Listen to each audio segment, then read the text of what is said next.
It's Rambling Layer here, and today we're just going to be doing some Harry Potter audiobooks, The Deathly Hallows. First of all, I'm actually about 250 pages in, but we won't start there. We'll start at the start. I've already read the whole Harry Potter series countless of times, so there's really no need. But yeah, just getting this introduction out, and yeah.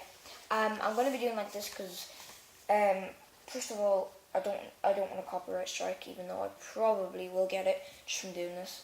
Because, well, maybe not, I don't know. I didn't get it in my other video, but maybe it wasn't too famous enough, even though it was 5k. You never know.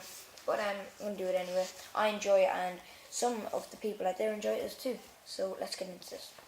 I'm going to be doing chapter 1 today. Alright, chapter 1, The Dark Lord Ascending. The two men appeared out of nowhere, a few yards apart in the narrow, moonlit lane. For a second they stood quite still, wands directed at each other's chests. Then, recognizing each other, they stowed their wands beneath their cloaks and started walking briskly in the same direction. "News?" asked the tall of the two. "The best," replied Severus Snape. The lane was bordered on the left by wild, low-growing brambles, on the right by a high, neatly manicured hedge. The men's long cloaks flapped around their ankles as they marched. "Thought I might be late," said Yaxley, his blunt features sliding in and out of sight as the branches of overhanging trees broke the moonlight. "It was a little trickier than I expected, but I hope you will be satisfied. You sound confident that your reception will be good." Snape nodded, but did not elaborate. They turned right into a wide driveway that led off the lane. The high hedge curved with them, running off into the distance beyond the pair of impressive wrought iron gates barring the men's way. Neither of them broke step. In silence, both raised their arms in a kind of salute and passed straight through, as though the dark metal were smoke. The yew hedges muffled the sound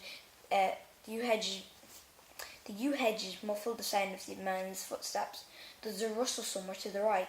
He actually drew his wand, pointing it over his companion's head, but the source of noise proved to be nothing more than a white peacock, strutting majestically along the top of the hedge. He always did himself well, Lucius. Peacocks. He actually thrust his wand back under his cloak with a snort. A handsome manor house grew out of the darkness at the end of the straight drive. Lights glinted in the diamond-paned windows. Somewhere in the dark garden beyond the hedge, a fountain was playing. Gravel crackled beneath their feet as Snape and Yaxley sped towards the door, which swung inwards at their approach, though nobody had visibly opened it. The hallway was large, dimly lit, and sumptuously decorated, with a magnificent carpet covering most of the stone floor. The eyes of the pale portraits on the walls followed Snape and Yaxley as they strode past. The two men halted at a heavy wooden door leading into the next room, hesitated for the space of a heartbeat. Then Snape turned the bronze handle. The drawing room was full of silent people, sitting at a long and ornate table. The room's usual furniture had been pushed carelessly to the side. Illumination came from a roaring fire beneath a handsome marble mantelpiece surmounted by a gilded mirror. Snape and Yaxley lingered for a moment on the threshold.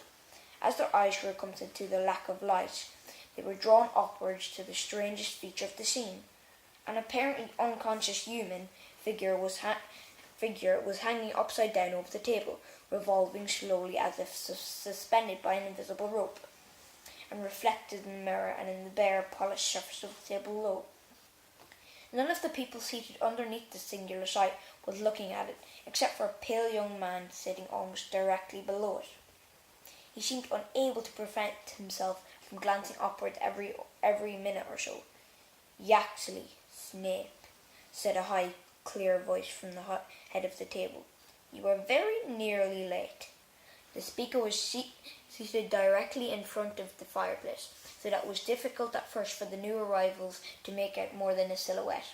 As they drew nearer, however, his face shone through the gloom, hairless, snake-like, with slits for nostrils and gleaming red eyes whose pupils were vertical. He was so pale that he seemed to emit a pearly glow. "Severus here," said Voldemort, indicating the seat on his right. "Yaxley beside Dolohov." The two men took their allotted places. Most of the eyes around the table followed Snape, and it was to him that Voldemort spoke first. "So, my lord, the Order of the Phoenix intends to move Harry Potter from his current place of safety on Saturday next at nightfall." The interest around the table sharpened palpably. Some stiffened, others fidgeted, all gazing at Snape and Voldemort. "Saturday at nightfall," repeated Voldemort, his red eyes fastened upon Snape's black ones with such intensity that some of the watchers looked away, apparently fearful that they themselves would be scorched by the ferocity of the gaze. Snape, however, looked calmly back into Voldemort's face, and after a moment or two, Voldemort's lipless mouth curved into something like a smile. "Good, very good. And this information comes from the source we discussed," said Snape. "My lord," Yaxley had leaned forward to look down the table at Voldemort and Snape, all faces turning to him. "My lord, I've heard differently." Yaxley waited, but Voldemort did not speak, so he went on. "Dawlish the Auror has let slip that Potter will not be moved until the 30th, the night before the boy turns 17. Snape was smiling. "My source told me that there are plans to lay a false trail. This must be it. No doubt a confundus charm has been placed upon Dawlish. It would not be the first time. He is known to be suspectable." "I assure you, my lord, Dawlish seemed quite certain," said Yaxley. "If he has been confunded, naturally he is certain," said Snape. "I assure you, Yaxley, that the Auror office will play no further part in the protection of Harry Potter. The Order believes that we have infiltrated the Ministry." "The Order's got one thing right then, eh?" said a squat man sitting a short distance from Yaxley. He gave a Weasley giggle that was echoed here and there along the table. Voldemort did not laugh. His gaze had wandered upwards to the body revolving slowly overhead, and he seemed to be lost in thought. My lord, Yaxley went on, Dawlish believes an entire party of Aurors will be used to transfer the boy." Voldemort held up a large white hand, and Yaxley subsided at once, watching resentfully as Voldemort turned back to Snape. "Where are they going to hide the boy next?" "At the home of one of the Orders," said Snape. "The place, according to the source, has been given every protection that the Order and the Ministry together could provide.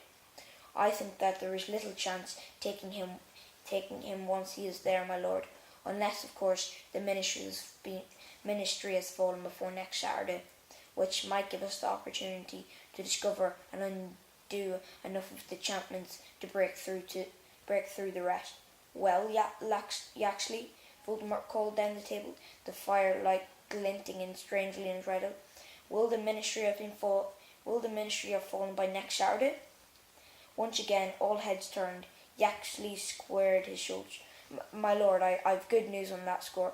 I have, with difficulty and after great effort, succeeded in placing an imperious curse upon pious Thicknees." Many of those sitting round Yaxley looked impressed. His neighbour, Dolohov, a man with a long twisted face, clapped him on the back. "It is a start," said Voldemort, "but Thicknees is only one man.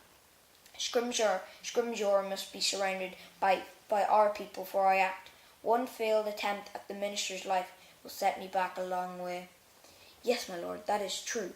But you know, as head of the Department of Magical Law Enforcement, Thicknees has regular contact not only with the Minister himself, but also with the heads of all the other Ministry departments. It will, I think, be easy now that we have such a high-ranking official under our control to subjugate the others, and then they can all work together to bring Scrimgeour down. As long as our friend Thicknees is not discovered before he's converted the rest," said Voldemort. "At any rate, it remains unlikely that the Ministry will be mine before next Saturday. If we cannot touch the boy at his destination, then it must be done while he travels." That's my dog, guys. "We're at an advantage there, my lord," said Yaxley, who seemed determined to receive some portion of approval. "We now have several people planted with the Department of Magical Transport. If Potter apparates or use the Floo network, we shall know immediately." "He will not do either," said Snape. The Order is eschewing any form of transport that is controlled or regulated by the Ministry. They mistrust everything to do with the place. All the better, said Voldemort. He will have to move out in the open, easier to take by far. Again, Voldemort looked up the slowly revolving body as he went on. I shall attend the boy in person. There have been too many mistakes where Harry Potter is concerned. Some of them have been my own. The Potter lives... Sorry guys. The Potter lives is due more to my errors than to his triumphs. The company round the table watched Voldemort apprehensively, each of them by his or her expression, afraid that they might be blamed for Harry Potter's continued existence. Voldemort, however, seemed to be speaking more to himself than to any of them, still addressing the unconscious body above him. I have been careless, and so I have been thwarted by luck and chance. Those wreckers of all but the best laid plans, but I know better now. I understand those things that I did not understand before. I must be the one to kill Harry Potter, and I shall be. At these words, seemingly in response to them, a sudden wail sounded, a terrible drawn-out cry of misery and pain. Many of those at the table looked downwards, startled, for the sound had seemed to issue from below their feet. Wormtail, said Voldemort, with no change in his quiet, thoughtful tone, and without removing his eyes from the revolving body above, have I not spoke to you about keeping our prisoner quiet? Yes, my lord, gasped a small man halfway down the table, who had been sitting so low in his chair that it appeared at first glance to be unoccupied. Now he scrambled from his feet and scurried from the room, leaving nothing behind him but a curious gleam of silver. As I was saying, continued Voldemort, looking again at the tense faces of his followers, I understand better now. I shall need, for instance, to borrow a wand from one of you before I go to kill Potter. The faces around him displayed nothing but shock. He might have announced that he wanted to borrow one of their arms. No volunteers? Said Voldemort. Let's see. Lucius, I see no reason for you to have a wand any more. Lucius Malfoy looked up. His skin appeared to be yellow and waxy in the firelight, and his eyes were sunken and shadowed. When he spoke, his voice was hoarse. My lord, your wand, Lucius. I require your wand. Malfoy glanced sideways at his wife. She was staring straight ahead, quite as pale as he was, her long blonde hair hanging down her back. Beneath the table, her slim fingers closed briefly on his wrist. At her touch, Malfoy put his hands into his robes, withdrew a wand, and passed it along to Voldemort, who held it up in front of his red eyes, examining it closely. What is it? L, my lord, whispered Malfoy. And the core? Dragon heartstring. Good, said Voldemort. He drew out his own wand and compared the lengths. Lucius Malfoy made an involuntary movement. For a fraction of a second, it seemed he expected to receive Voldemort's wand in exchange for his own. The gesture was not missed by Voldemort, whose eyes widened maliciously. Give you my wand, Lucius? My wand? Some of the throng sniggered. I have given you your liberty, Lucius. Is that enough for you? But I've noticed that you and your family seem less happy of late. What is it about my presence in your home that displeases you, Lucius? Nothing, my lord. Such lies, Lucius. The soft voice seemed to hiss on even after the cruel mouth had stopped moving. One or two of the wizards barely repressed a shudder as the hissing grew louder. Something heavy could be heard sliding across the floor beneath the table.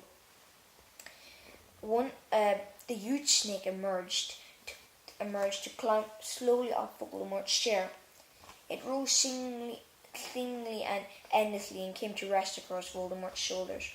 Its neck the thickness of a man's thigh, its eyes with their vertical slits for pupil, unblinking. Voldemort stroked the creature absently with long, thin fingers, still looking at Lucius Malfoy. Excuse me. Why do the Malfoys look so unhappy with their lot? Is my return, my rise to power, not the very thing they profess professed to desire for so many years? Of course, my lord, said Lucius. His hand shook as he wiped sweat from his upper lip. We did desire it. We do. To Malfoy's left, his wife made an odd, stiff nod. Her eyes averted from Voldemort and the snake. To his right, his son Draco, who had been gazing up at the inert body overhead, glanced quickly at Voldemort and away again, terrified to make eye contact. My lord, said a dark woman halfway down the table, her voice constricted with emotion, it is an honour to have you here in our family's house. There could be no higher pleasure. She sat beside her sister, as unlike her in looks, with her dark hair and heavily lidded eyes. As she was in bearing and demeanour, wherein the sister sat rigid and impassive, Bellatrix leaned towards Voldemort, for mere words could not demonstrate her longing for closeness.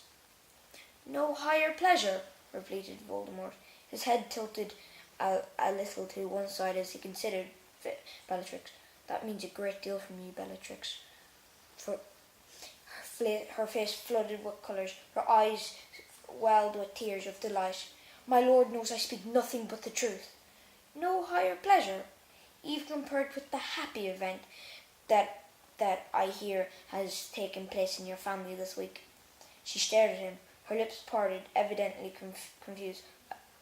I don't know what you mean, my lord. I'm talking about your niece, Bellatrix, and yours, Lucius, and Narcissus said. She has just married the werewolf, Remus Lupin. You must be so proud. There was an eruption of jeering laughter from around the table. Many leaned forward to exchange gleeful looks. A few thumped the tables with their fists.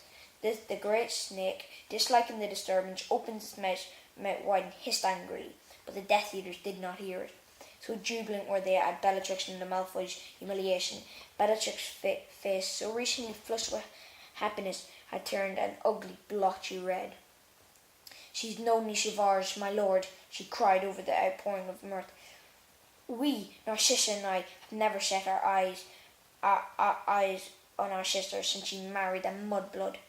This brat has nothing to do with either of us, nor any beast she marries. What say you, Draco? Said Voldemort.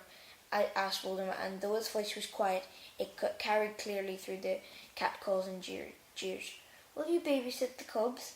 The hilarity mounted. Draco Malfoy looked in terror at his father, who was staring down into his own lap, then caught his mother's eye. She shook her head almost imperceptibly, then resumed her own deadpan stare at the opposite wall.